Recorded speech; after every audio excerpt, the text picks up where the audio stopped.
Unless you are living completely off the grid in the wilderness inside a horse like Leo DiCaprio in The Revenant, you are living in a total design environment. Even if you were living off the grid, you'd probably be living inside a shelter that you designed using tools that you designed. So what does living in a total design environment mean? It means that everything you use, touch, relax in, drive, operate, all of that is designed by someone. So what does that mean for how we experience our lives, how we move through space, how we dress, literally everything? Well, think about it. When a designer designs something, they have to imagine a person who is picking up the pen, who is sitting down in that chair, who's walking up the stairs. Who is this person being imagined? They have names. Their names are Joe and Josephine. They were imagined by the mid-20th century American industrial designer Henry Dreyfuss. And Joe and Josephine are the folks who populate, they're the ghosts who populate all the things that we use and that we experience, whether that's the roller coaster seat or that's the pen you're using. How did Dreyfuss come up with their specs, right? Who are they? Let's take a look. This is Joe and this is Josephine. Very, very specific measurements involved here. Let's just look at one measurement.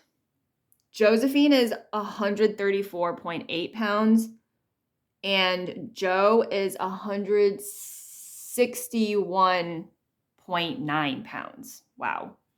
That's how specific he got. And I cannot overstate the influence that Henry Dreyfuss had on the generations of ergonomics and industrial designers that came after him. So again, these are the ghosts that we are living with every single day. You have to remember in the 50s, though, when Dreyfuss was designing, up through at least the 70s and all the decades before, what is the division of labor, right? Men tended to be the ones who were in the public spaces, who went outside of the home to work, and then women were doing the work inside the home.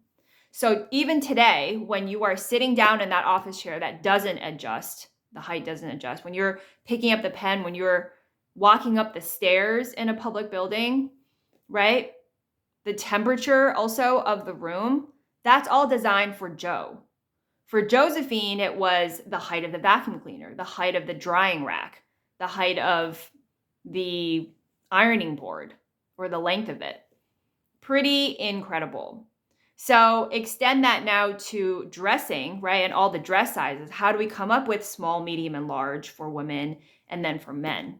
Joe and Josephine, right? So we are all adjusting our lives to them because for most of human history, clothes weren't mass produced, right? And so clothes were made to fit the body. But then after mass production, and especially after Joe and Josephine, what we have is clothes that you just have to fit yourself into, or tough luck, like go find another brand that might fit you. Pretty fascinating food for thought.